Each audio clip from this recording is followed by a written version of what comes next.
tonight we have Roz and Dennis, a visit to the Chaco Culture National Historical Park.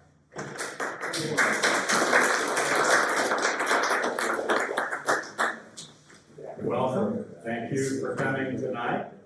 And we're excited to get to tell you a little about our trip last year to Chaco Canyon.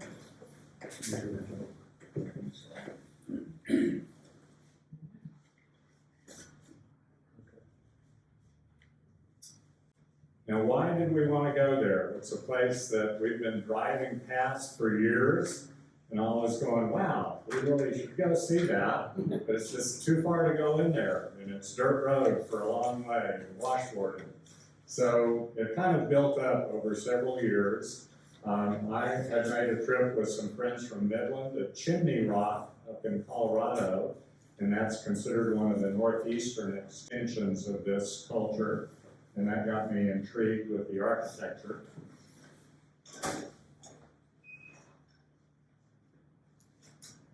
There's also a documentary that is showing on Amazon right now. And by the way, our local public library has a copy of this that y'all can check out if you are intrigued. But this, we watched it and got even more interested. So we began to plan the trip.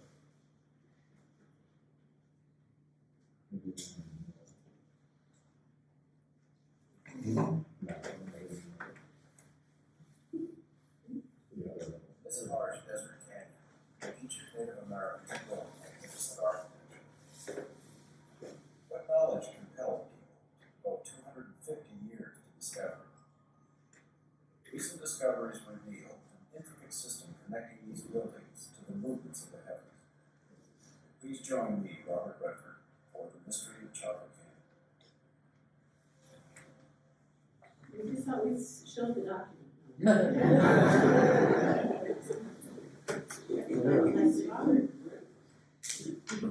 So how do you get there from here? The little circle at the bottom is Alpine on this map. And it is about a 10-hour drive up through Albuquerque and then on to the northwest to get out to Chaco Canyon. We did it over several days, and I wouldn't recommend it as a one-day trip. It could be done, but especially the last part where you're on these washboarded roads, better to be done earlier in the day in case you have any trouble.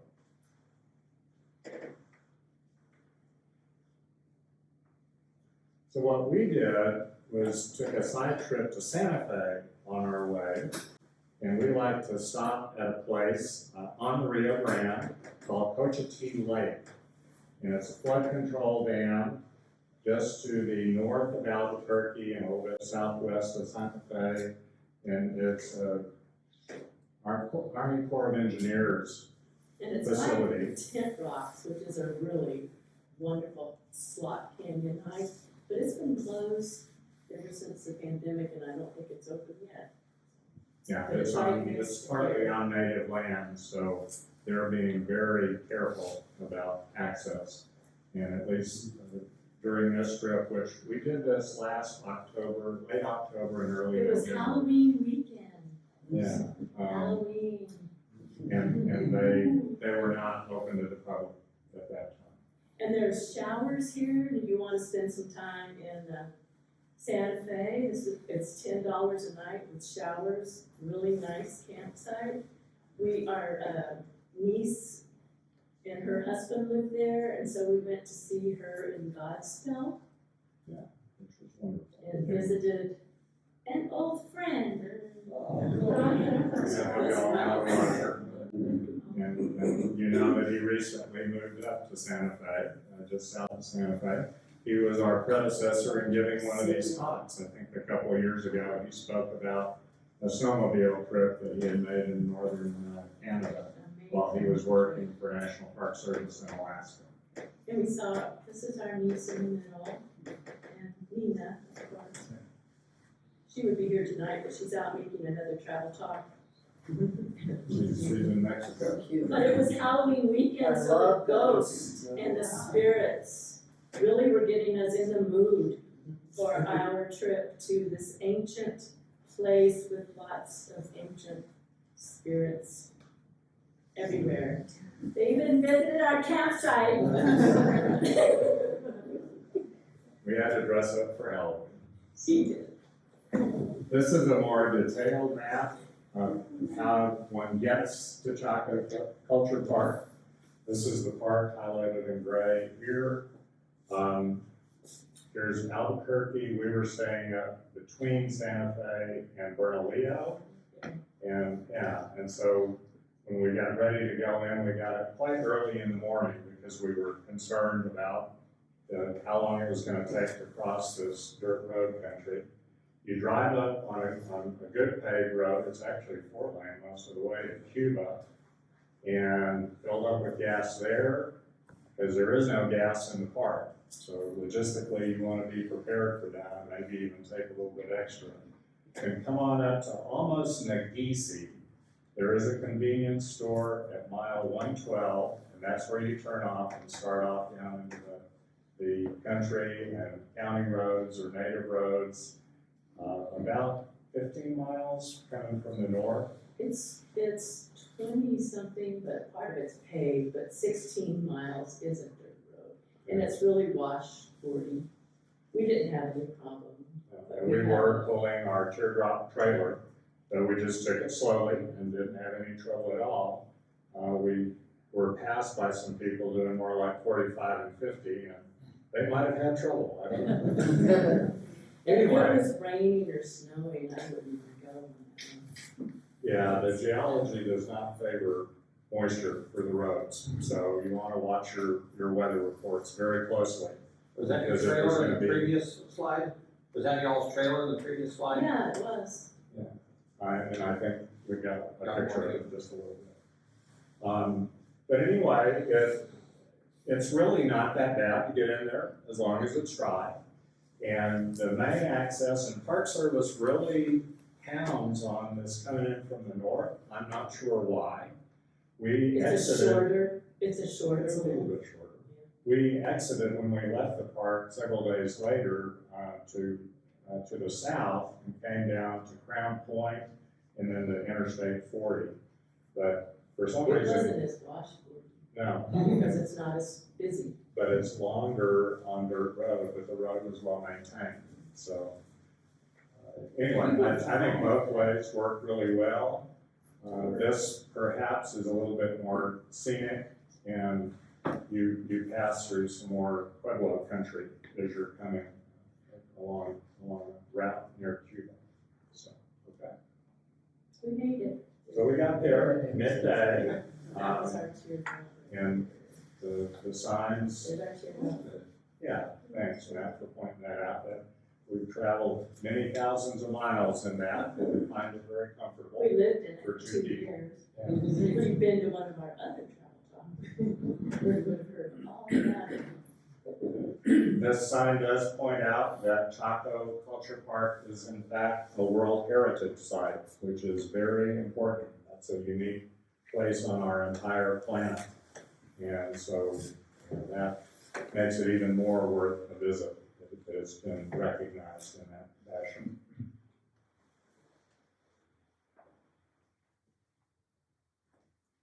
So this is a close-up map of what the park looks like. And it is on the wall over here if you'd like to look at it afterwards. The red are actually paved roads, so once you enter the national park, it is paved.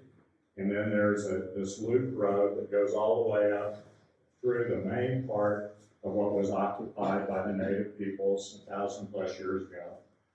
And then it's all one way, as I recall, and then brings back on the other side, and you come back to the Visitor Center.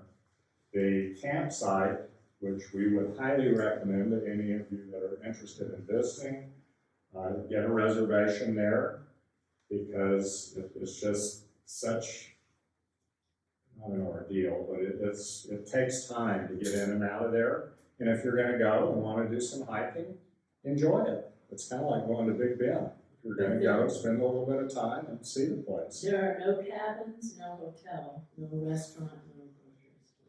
There is water available, but you kind of need to be prepared. So do your research before you go. You just have one campsite. just that one campsite. I think you'll see, there it is. We were in 27 right now. Yeah, so there's about 30 slots, a few more than 30. And it was full, even when we were there, which was considered very late in the season. We were there right at the end of October. And apparently, late September through October are really busy, mostly because the weather is nice. It's not too hot, not too cold yet. But also because some things are happening with the solar and lunar cycles that people like to come and observe where the light is at that time of the year. Claire? I think that road must vary depending on when you go there, because we were there in the summertime. It was dirt, but it didn't seem all that rough. We weren't full of traffic. Yeah. Okay. Didn't seem Maybe all that they rough. just plowed it or something, or graded it, or, Was it hot? when did you go? Oh, years ago. What month? Oh, in June, I wouldn't, I think I would go in the spring or in the, late fall, because it is hot and there's not trees or July. shade. Never been all that hot. Actually, it's hot. It's around 7,000 feet elevation. So you would think that it would be fairly cool even in summer. But it got pretty warm in the afternoon while we were there. Let's go. So this is what the cliffs look like through the whole canyon area. And the main cliff former is this unit. And everything kind of happens around that. The lower level of the canyon is where most of the structures are, but then there are a whole series of houses that are up on the top of the mesa as well. And they look like this. So this is the architectural form. These stones were probably quarried out of the unit at the top of the mesa. So there was a lot of work involved by the native peoples to bring these smaller stone pieces down off the top and to be able to use them in the buildings, the extensive buildings down in the canyon. It was a lot easier when they were building up on top because it was close by. And this is just a short hike right off of a parking lot. It's like 5.5 miles from the visitor center. And it's Pueblo del A-R-R-O-Y. Yes, that. And this was the first day we were there. We had gotten settled, had a meal and a glass of wine, and then we just thought, well, let's go out and try and see at least one building this evening. So this was our introduction. Yeah, it was planned and constructed in 2 short stages from AD 1025 to AD 1125.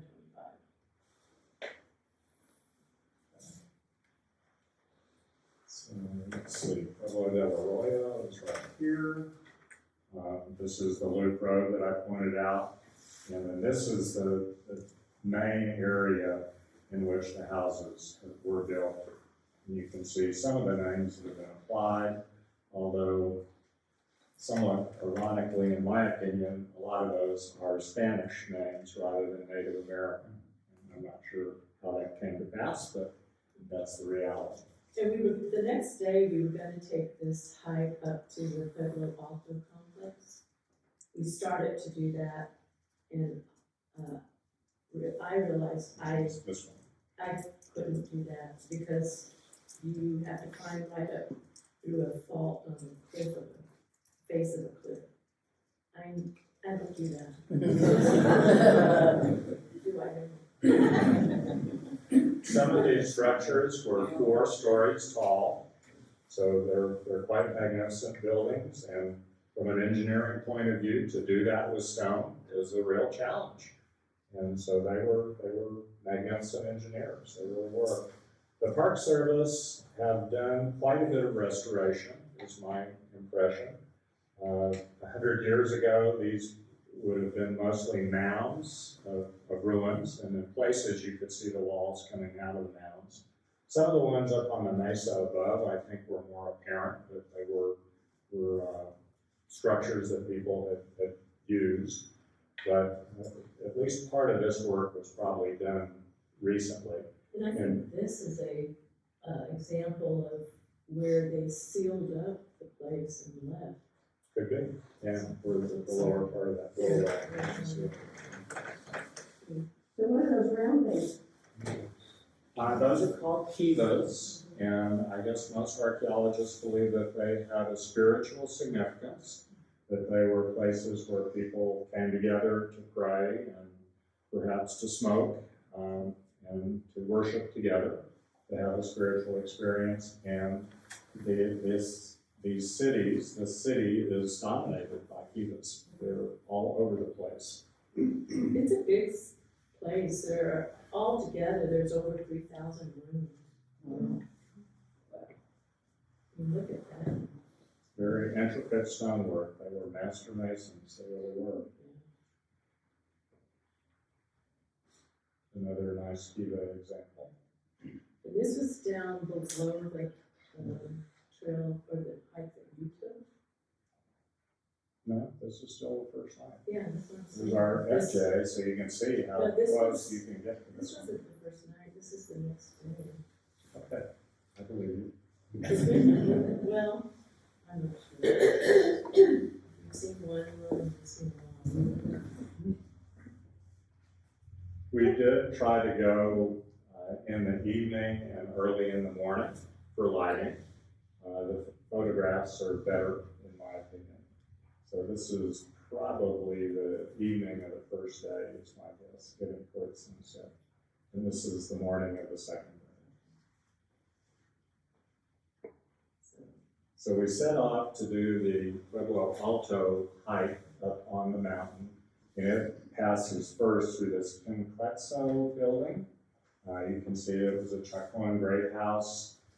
They think it was occupied from about 1100 AD and the Christian calendar until the 1150s, so maybe 50 to 100 years it was being actively used. What do you think they put the rocks together with? They didn't have thing that can obviously clay. Clay mortar, yeah. There's, and the geology here is mostly marine and near shore, so there's lots of muds that they could use to stick things together in the geologic section. These are 3 and 4 story buildings. So now we're trying to figure out how to get up on There's the top. trail. There's the trail.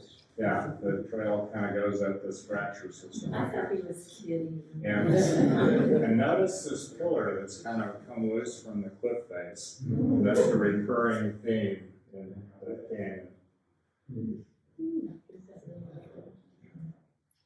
See, I was trying. I got to that point right there.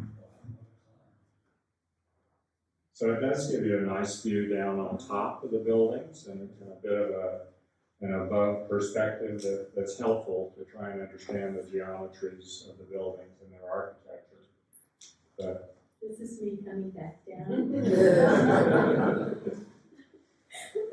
and scooting on your butt is encouraged when you're in cliff country.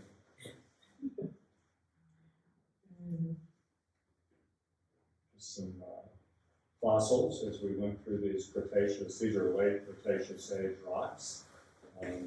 Not too much old or younger than the rocks down in Big Bend in places. Still trying to get down. Oh, go back to that one second. So my sharp-eyed wife Oh, noticed yeah. that there was something moving out in the drainage. I would go back down to the small. Ross, don't tell about that. But not that small. Well, Dennis got me a pair of binoculars for my birthday, and so I saw these through my binoculars. They're like 20 heads.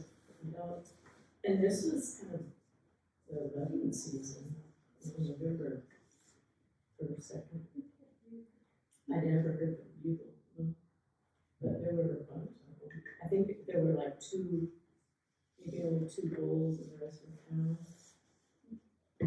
But I was surprised to find them in this habitat, just, being used to where they live in Colorado and in the mountains in New Mexico.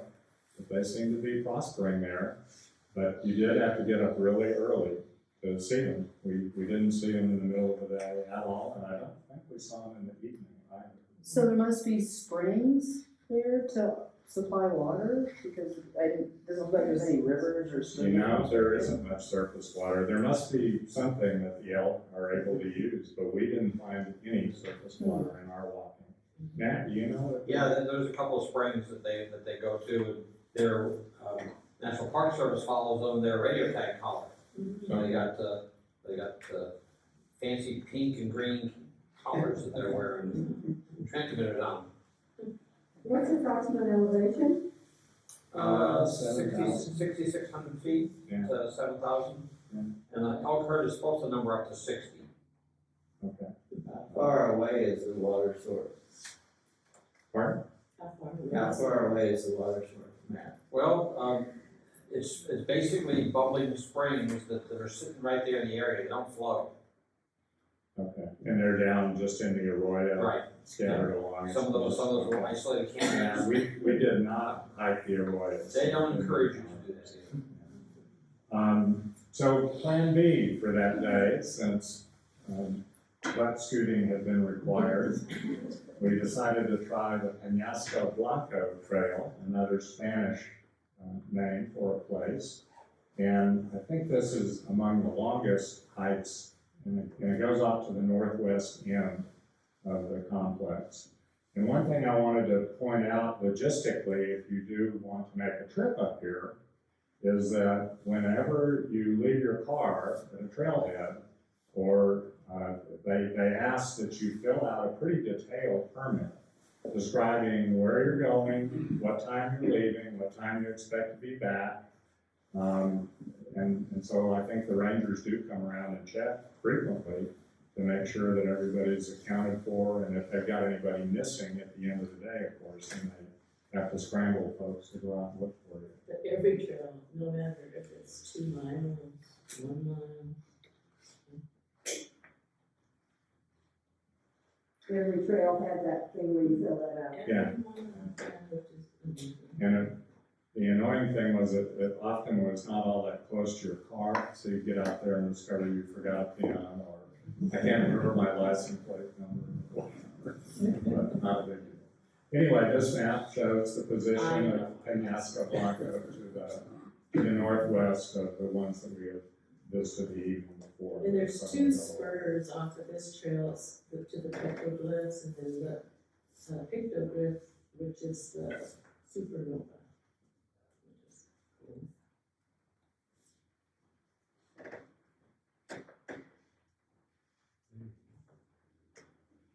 Which is cool. Not a lot of vegetation in the arroyo, really. So again, because there's probably not that much water most of the time. But the people were artists and very creative ones. These are all sandstones, so they're fairly soft and easy to chip into in most places. The sun is coming up here, and we had this trail by ourselves because we get up at 5, and most people don't. We realized. This is my new hat I bought from Joe Goodwin's estate sale for $5, and that's what kind of hat you need to hike. You have to create your own shade. But we really like the sun coming through that fracture. From that group. They have these guidebooks, you have to purchase them. But they're pretty handy.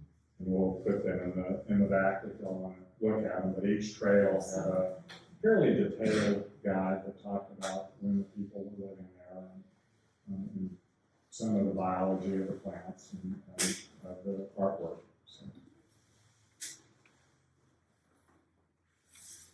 Some of it was pretty alien to me. The whole spirit. So yet again, if we're gonna get up to one of the great houses on the mesa, we have to scale that cliff, and they're pretty steep, so you have to, the trail has to find a safe place to do that. This one wasn't. This is a supernova, which happened in July of 1054, and it remained in the sky for 653 days. The astronomers and archaeologists have been able to cross-correlate with several other cultures that observed the same event. And that jives well with what is considered to be kind of a high cultural period for Chaco, which was from maybe around 1100 AD on our calendar until 900, maybe 800 AD. So, no, I got that backwards. So that horseshoe thing represents this?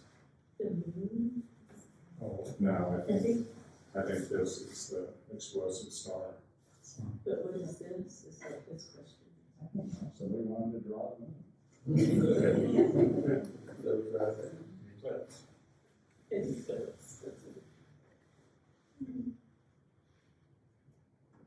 That was fascinating to think that. This is a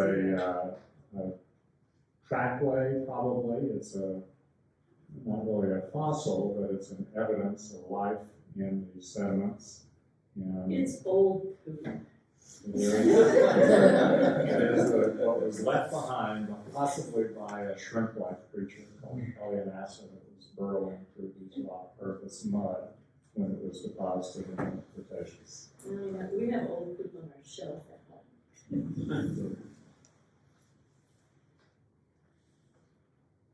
So we're about halfway up there. We were a bit startled when this came flying over. I think this was U.S. Air Force, and just we're out on a training flight perhaps. But that's an Osprey aircraft. It's a tilt wing. And I was startled if they had any base in that part of the country, but it came over us, and they were, frankly, seemed to be sightseeing. You know, they were flying right up the part of the canyon and slowing down over some of the ruins. So they had a nice perspective. So now we're up on top, and this is when we began to see perhaps what the earliest archaeologists found and began to wonder, gosh, what was going on here? Because the stuff up on top, I think, had not been as disturbed probably by the creek and by weathering as what was down in the canyon. This is an unexcavated site, and it's an oval shape, an oval design. And the name of this, the Navajo name for this translates to house around the wash bin, or tableland, tabling to a point house. So come up with your house name. It was built from CE 850 to 1130. It parallels construction and use of Pueblo Bonita and Una Vida. All are inside of each other along an 8-mile-long axis line. So some really beautiful scenic views when you visit these structures that are up on the upper mesa. And we had it all to ourselves. We never saw them on the way back.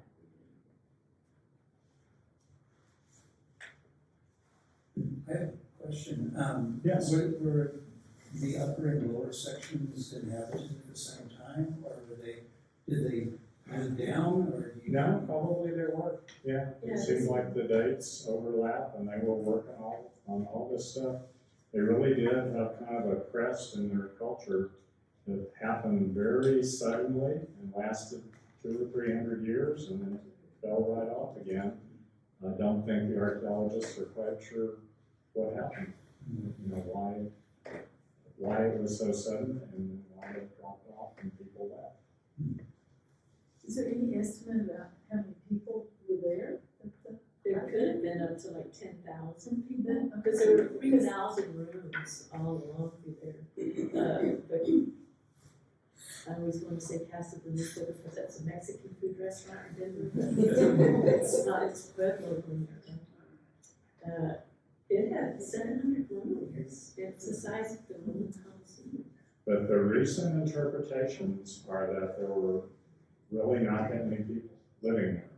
They think people came here perhaps for spiritual worship, maybe a little bit like Hassan and Boyce, where they came at certain times of the year for functions that were important in their culture for whatever reason, perhaps for astronomical reasons, because it was the equinox or whatever, and they had a celebration.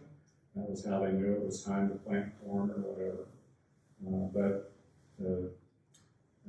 That's one of the mysteries, if you will, as to why it seems that there weren't that many people here. And this architecture is just not very well designed for families.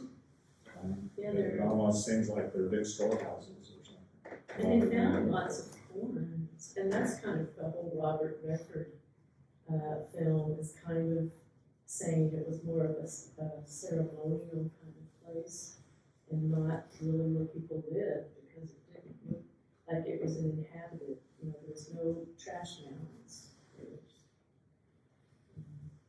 Any indication that there might have been trees or more water? There was one tree. Did you see that tree?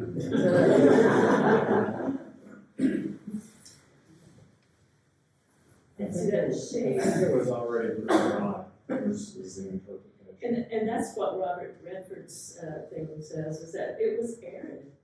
You know, they didn't really grow food, there was no food, they would have had to have food brought in. You know, it was just, didn't look like really anyone, that it was an inhabitable place. Especially the big Pueblo. So they did use beams to support some of the structures. So there are wooden logs going through. Over 220,000 of them. And they had to have been brought in from, 50 to 75 miles away. From nearby mountain ranges, because I don't think there were forests growing in this ecosystem even 1,000 years ago. Except for that one tree. Is there any speculation why this was here? I mean, why they chose such an inhospitable place there? Lots of speculation. I didn't come across any real complete answers. Well, Matt, do you have a? No, I don't think there is a complete answer. I think, like you said, they're thinking it was much more ceremonial, especially when you start seeing the Kiva Bonita. But there may have been up to 1,000 people living there. They were maybe priests and their supporters, shamans. and there seemed to be like a bad guy that was there called the Gambler, and he kind of enslaved the Chaco people to build these things for him. Well, that is an interesting attribute. It was interesting to me anyway, is that Park Service has sought to incorporate oral tradition from the native people that, they are probably descendants of the people that built this place and lived in this place. And that was one of the stories that we heard, was that they considered this almost like a dictatorship or something that they had to give servitude to, that they weren't very happy about it. And that might be one of the reasons that as soon as they could, they left and scattered to a lot of different pueblos rather than to this one place. And the film that you watch at the visitor center is nothing like Robert Redford's.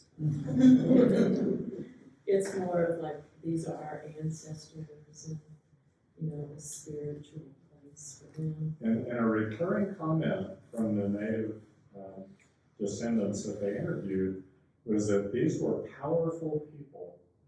These were spiritual people. These were people that they may be afraid of. That maybe they were able to do things, magic, that we didn't know how to do. Ancient aliens? That's a little intimidating. So, Did y'all spend much time in the visitor center? He lives in the visitor center. I'm just wondering, what was your take on the visitor center? Well, we have some pictures. well- Do you want this picture or can I go? No, that's fine. This is from the Wooster Center, I think. This is a topographic model of the canyon. And, you know, I think it does a nice job of giving you an overview. It was, well, almost completely staffed by Native people the day that we were there. They, of course, are being very considerate of COVID. They're limiting the number of people that come in. So that was, I don't think there was any moment where they turned people away, but because we were there in November, there weren't that many people anyway. It was already pretty cold in the mornings. But so yeah, this topographic model shows the Pueblo del Arroyo, the first place that we went walking, and then in a few minutes we'll show you that this Pueblo Bonito, not Casa Bonita, that was my favorite place for several reasons. What's the place up north of there, Southern Colorado, that's also? Mesa Verde. Mesa Verde. Yeah. And Similar. it's considered to be related, maybe not exactly the And same. we have a map later that shows all of the. What? I understand they have a very extensive road system with caliper homes, Yeah, and they didn't, they started the way like this, went straight up the mountain, down the mountain. And that may be part of the answer to why were they here. They built these very long roads, very straight roads, given the topography, and some of them just go nowhere. They just run out in the Badlands and stop. And they're very well engineered, like Roman roads. They will be there for many more generations. They're miles in extent, and they seem to be laid out possibly along astronomical limits, along solar orbits or lunar orbits. and so the next day, Dennis went on the face of the cliff hike, and I went here to Ujiji. It's very flat. It's a mile and a half out, a mile and a half back in.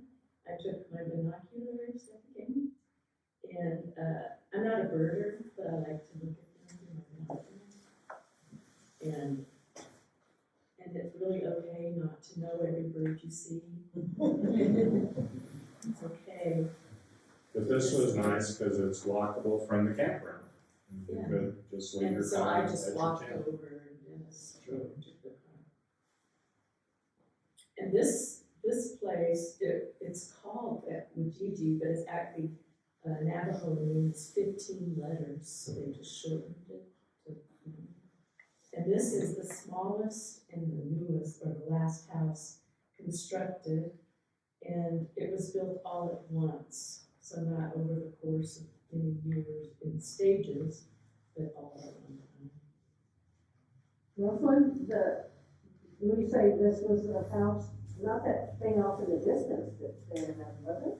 Was that Back here, you're saying? in the previous picture? I think she's coming to the structure. No, that's Oh, the okay. thing. That's not, I'm referring to. This is a bird stuck in a can. Don't leave trash. Yeah. Poor thing. More cliff collapses over on that side of the cliff near the campground. So this is, a smaller place, but it was still several stories high. Out there kind of by itself.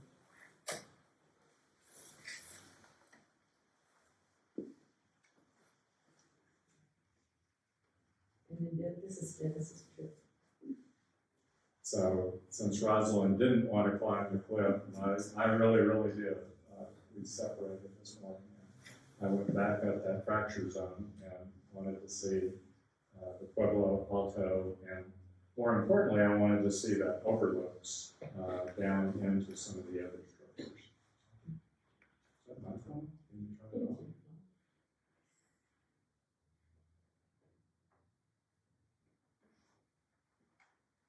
So this is just making my way up on top.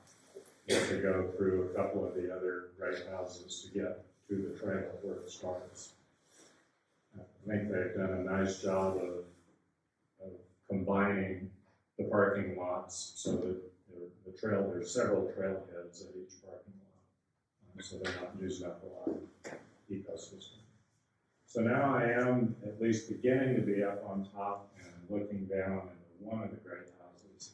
And it gives you a much better perspective on what the rooms look like, how many rooms there are, and begin to wonder about, gosh, what do they use this for? Why are they shaped like that? Why aren't there any doors and that sort of thing? There's speculation that all of those empty rooms are supporting the height of the place, and that they really built it to So you go back to that. So did you go from Alto to Bonito? Well, I went up near Pueblo Alto, which is at the end of this height, but I actually didn't spend a lot of time with that. We'll get to that, some distant pictures of that in a minute. This was actually my favorite of the great houses, and it seems to be the one they make the most attention to, and it is the Pueblo Bonito. And notice the D shape, and that's at least speculated to have some astronomical controls on how it was designed. Yeah, this whole wall is the square, or the straight wall is north and south. But imagine this, 4 stories tall in places, and you're coming along one of those great roads from a distance away, and you're seeing it up against these magnificent cliffs. It's going to be impressive. Like the pyramids in Mexico. Is that where they found these 40 boots Yeah. buried in, or 6,000 of them, I think.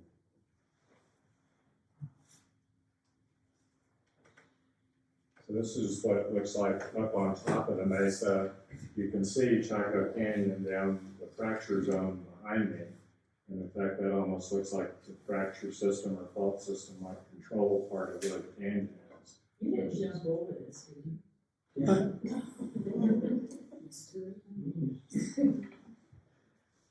All right, this is an interesting story. You've seen some examples of those pillars that have leaned away from the cliff face in the massive sandstone that forms the main cliff. And this one had been a pillar probably 1,200 years ago, probably longer than that. So when they started building this building, they engineered against it falling into the building, but they still built underneath it, which seems to me they would have just moved it, unless they had some controlling reason that said, no, you have to put it right there. So anyway, during the native people's time, 1,000 years ago, they were fine, because they did put berms up around it and it stayed up. Well, of course, there's been another 1,000 years of rain and snow and freezing. And in 1941, after Park Service was here, this actually, I think, became a national monument during the Teddy Roosevelt administration. And he, had read about this place, or had been recommended that this should be protected. And so it's been under federal protection for many decades, fortunately. Well, regardless of that federal protection, in 1941 it rained a lot, and right before we were sucked into the Second World War, this thing fell down, and it destroyed a significant number of the rooms of this magnificent ruin. But fortunately, no one was hurt, because no one was there at the time. Lots of kivas. Lots of worship going on, perhaps, unless those were being used for something else. Maybe we have misunderstood it. Could they have held water at all? There's no water in them now. It's possible maybe there was 1,000 years ago. But the materials, I would be a little skeptical that they would be watertight. And the fact that that Native peoples continue to use those types of places for worship strongly infers that that's what they were for, that it's a tradition. So this is the view from up on top, looking out over several of the great houses. Is that the largest kiva at the park? Pardon? Is that the largest kiva at Pueblo Bonita? It is, I believe so. I think that's Really, I right. thought the largest kiva was on the south east. Oh, yes, I'm sorry, you're correct, yeah. And we'll show that in the next day, I think. There is one bigger than, but as far as the most together, I think it probably is at the Bonita structure. Dennis is Okay. always taking pictures of his car keys. More shrimp burrows, I love those things. He's afraid he's gonna lose them. This is the last place I saw him. So were there many of those, like a grinding along there? No, there really weren't. I was kind of surprised. That was one of the very few that I came across. Here's the trail.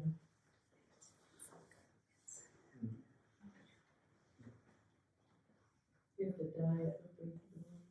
So Matt asked about the Wooster Center, and I know some of you were there years ago. It may have grown a bit since you were there, but could you go back? I just want to make the point again that this is a World Heritage Site, and that's a really important place on our planet and in the history of our species.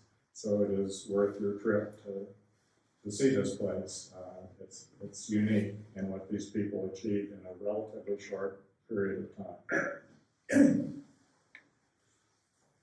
This is a map showing the area of Chaco culture, and you can see, I hope you can see, if you're at the key, the triangles are great houses, the squares are great houses with kivas that we were talking about. And those are probably the two most important things, but they're extensive over the four corners. This is probably like Mesa Verde. It's close to Mesa Verde if it's not, yeah. So there were lots of these types of cities, if you will, or small gatherings of human beings. What's the approximate mileage, say, from the boundary circle line of the border? It's not that far to this border, is that what you're asking? Yeah. I'm gonna guess maybe 70 miles. This is the town of Farmington, and the Aztec ruins are still in New Mexico, but Durango's right there, so you're pretty close to Colorado. It's like 4 times. Can you blow that up a little bit? So we were talking about what became of the people that lived here, and I kind of like this map, which was in the Visitor Center. Again, this is the place that we're visiting, the Cultural National Historical Park, but it is surrounded by Native American places where people are living today. Many of them, of course, have been distorted over the centuries by European intervention. There were some of the groups that were moved to places they really didn't want to go, at least for a while. And the Navajo were moved around quite a bit, I think, at least for a while. And none of this, except for the Jemez and Nacimiento Mountains, is super desirable place to live, as far as I'm concerned. There is good water once you get over in these mountains. But you can see that there are pueblos, small tribal groups all over this part of New Mexico, which now has resulted in lots of places to go gamble, if you like to gamble, because that's now some of them are supporting themselves. And then the Navajo Nation is to the west, and it's huge and a pretty substantial number of people.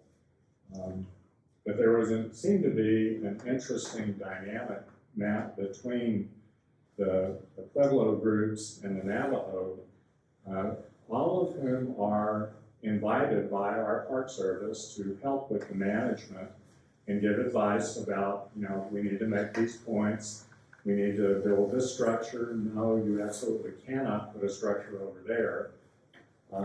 And I got the impression that sometimes maybe the Pueblos and the Navajo didn't agree very well. They are somewhat distinct groups, and they are sovereign nations.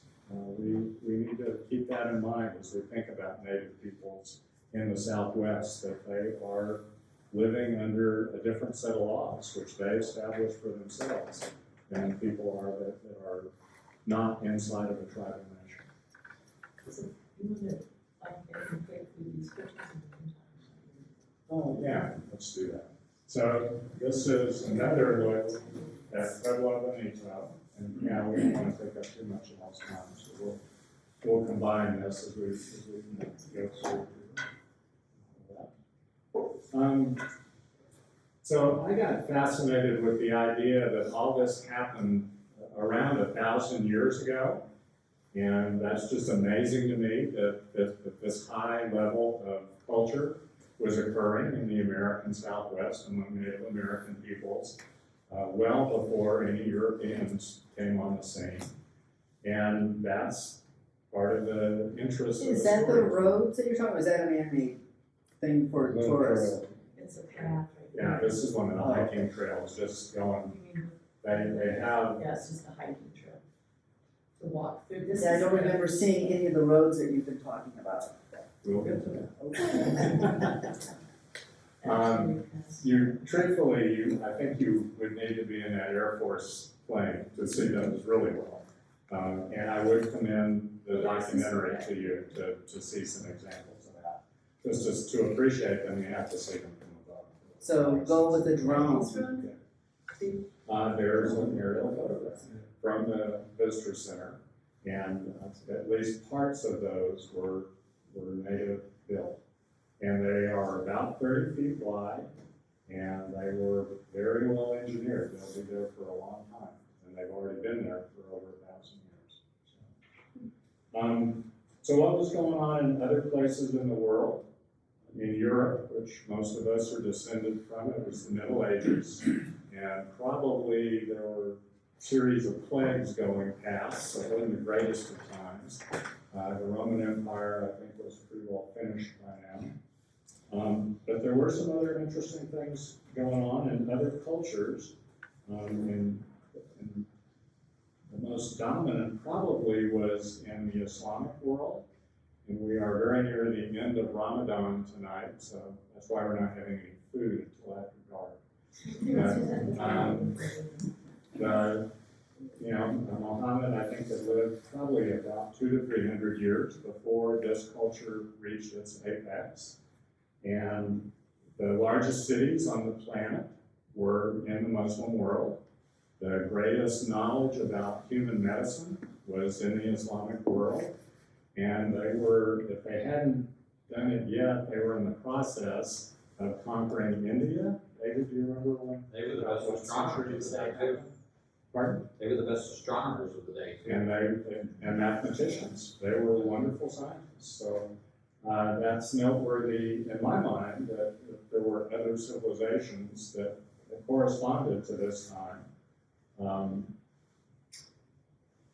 One other statistic that I came across that I kind of liked was 1,000 years ago. The guesstimates are that the human species population was only between 250 and to 300 million people. And today we have that only in our country. I think we're just slightly over 300 million. So, and the planetary population is over 8 billion at this point. So we have, we've changed a lot since these people were alive. The other really high civilization that is perhaps important to this story, and I came away believing this, was the Mayans. And they had a societal high, if you will, when they were very well organized and very successful in the Patan, which is in Guatemala, And there are some magnificent cities now concealed by tropical rainforest in Guatemala. But that probably had kind of passed and begun to decline. But at the time that these people were so successful and so well organized in building this magnificent architecture, the Mayans were doing extremely well in the Yucatan in Mexico. And there were trade items found by archaeologists in these ruins that they believe came from out of Mexico and out of Central America. So that probably is a connection that can be made, and to see the ability of the engineering and of the astronomy certainly made me think that, boy, maybe these people had some either ancestral connection or were conquered by, or for somehow they were learning from the Mayan society that built those incredible structures down in Central America. This was my favorite hike of the whole place, the South Mesa Trail. It was just about 30 miles, but it was, a little up and down, lots of interest. This was the, Here's the spirit of Halloween came back. This actually is the largest This kilo is that the you ever have. largest. But this was all by itself, as opposed to some of the other structures that have tens of them in one building.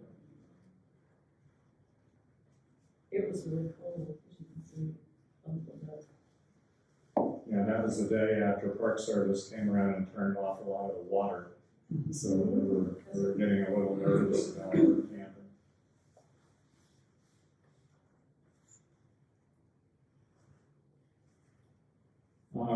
Real quickly, the geology. This area is on the Chaco slope. I can't believe you said real quickly in geology. This outline is of the park right here. And this area is called the San Juan Basin in northwestern New Mexico. And it is one of the larger intermountain basins in the Rockies. And it is one of our largest suppliers of natural gas and some oil, actually. So all of these red dots are mostly natural gas wells. Farmington is the Midland Odessa of the area, if you will. But the Chaco is outside of the area of production at this time anyway, and we actually didn't see a lot of evidence of oil and gas activity. The blue symbols are other great houses, so you can see that at least in places that the Chacoan society had gone out into the deepest part of the basin, but then they also went quite a ways to the southwest of the basin. Crown Point is the way that we got out, and that actually was a center for our uranium industry 50 years ago. And some of these wells were drilled when we were kids and they're still pumping.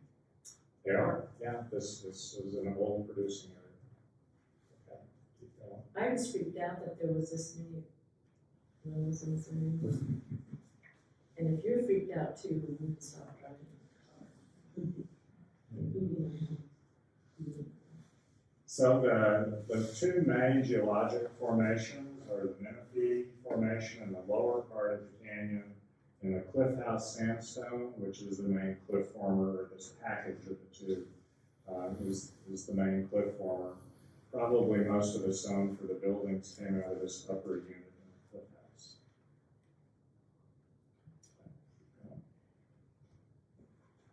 And this is a geologic map showing the route of the Arroyo right through there, and this Cliff House Sandstone and turquoise, again, being the main cliff former. Probably was at least a part of the story of why they decided to build what they built. Because that gave them protection, or perhaps it gave them a backdrop for these magnificent buildings that they planned over many generations to build. Some of these things took 200 to 300 years to be constructed. That's the plan. Just kind of a topographic representation. This is back on, South Mesa Trail. That's This- your rock. Another regional landmark that's to the Right northwest. there, right there. So we're close to that, which is very near the city of Farmington. And that's why you should always take your binoculars. We got a telescope.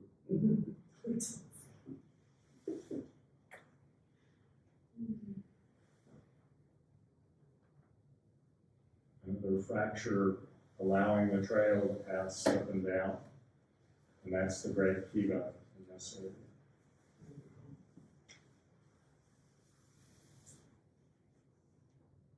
This is on our way out, this is the road out, so. So this is what it looks like as you go off to the southwest, down toward Interstate 40, the Crown Point. And then I think we spent that night at Gallup in Mexico.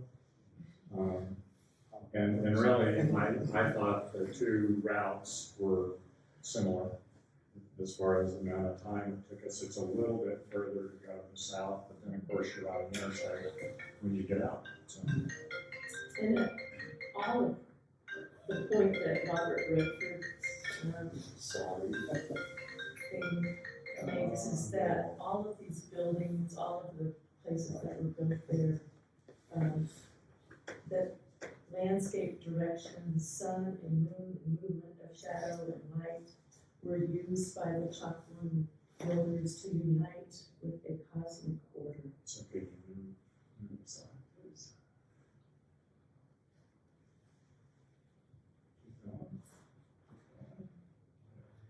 Go back. This was up on top, so during those seasons, the equinox crosses. There's been decades of study at this 20 site and years.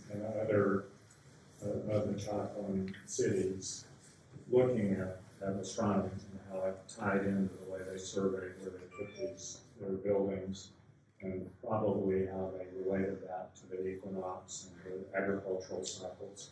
And that's what these pictures represent. That there are places on this butte where on the equinox or the winter solstice, in this example, this is the autumnal equinox, that at a perfect moment in the day, the sun puts a spike through these symbols that the people have drawn and were using for astronomical predictions. So there were Interesting conjecture. scientists, really, and astronomers, and very connected to the skies. All of the ruins have this axis. And the roads perhaps align with some of these Sunset, directions as well. sunrise. And again, if you're interested in seeing that documentary, it's available at our favorite public library. There's the lone tree. So this is a National Park Service guesstimate of what the Bonita structure might have looked like at the time it was fully developed. Questions? Well, first a comment. Guess who's calling? Does she have a question? Roger Sigler. Oh. Ask him if he has a question. Anybody else? It's karma, but I have a comment if I might. You want me to take it back to his picture, you can tell him that he was on the screen?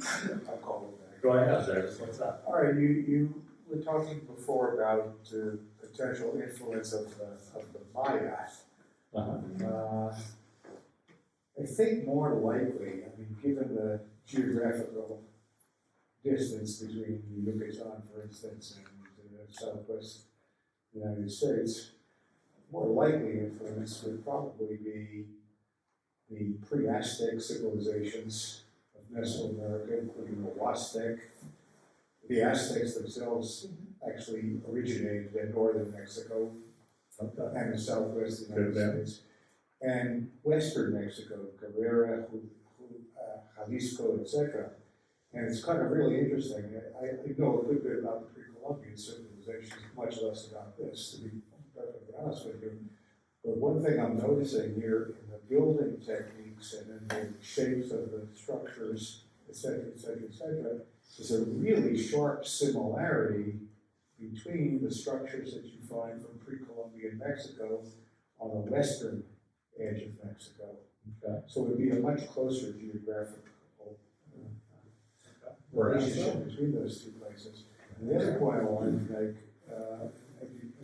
you mentioned this, and it's a really good point. We were, of course, talking about astronomical phenomena as being maybe determinable in the layout of Chaco Canyon, the lines or the roadways you were talking about. These two would be entirely consistent with pre-Columbian building techniques or physical layouts, which were often related to the heavens in one way or the other.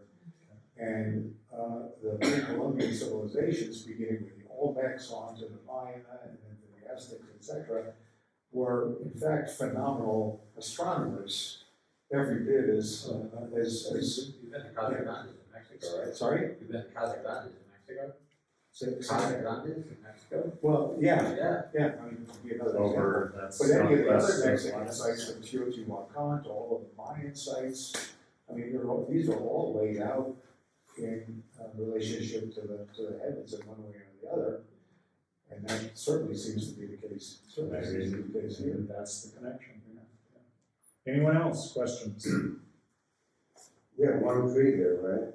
So what, I've always thought that they stripped that canyon, 1,000 years ago, we had a lot more trees, and they cut them all down for firewood. They had to have somewhere to cook. They were saying they didn't work. Yeah. It was air. I think they've actually done a fair amount of biologic study on where those trees came from. And there were several exhibits that said they come from the mountains. I knew that they carried the huge beams 70 or 80 miles down the road, but I thought this was, make your coffee in the morning, you gotta go out and cut a platter And that's certainly all over the planet. We see humans have done that, and I've done it myself. So.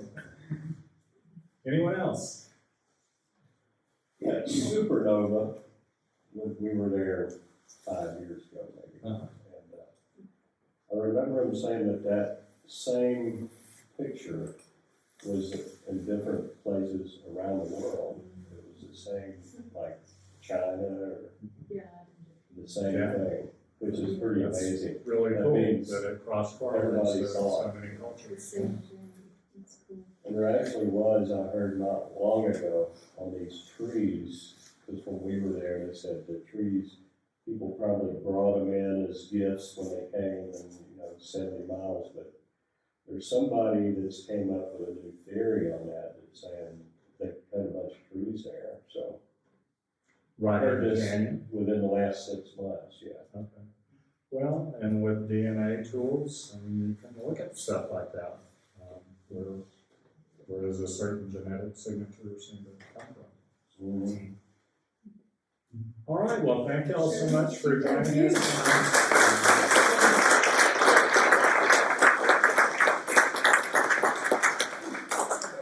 Question, y'all are campers and hikers. When we went there, it was just a day trip from Santa Fe. Mm-hmm. So if you're not a camper or a hiker, you can go there and there's a group there that takes you on a tour through. It's been too long. I can't remember which one of them we went through, but you don't have to hike miles and miles. You can drive right up, get out of the car, and take the tour. Well, except I think the tours have been derailed by COVID. Yeah. A lot of stuff has been. But no, certainly you can drive very close to most of these structures down in the canyon and get a really wonderful feel what these people accomplished. So it is, you don't have to be a hiker She's hiked the south rim. It's just that we didn't hike this time, we just went over there for the fact. But if you can, take a few days, yeah. That way you don't have to drive back and forth and back and forth.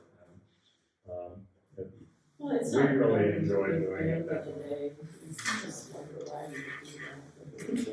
So we were there 3 times, I think, and that gave us 4 days of walking. And that gave us a good feel. Lee, can we pass the hat? Can we do that? Sure, don't forget.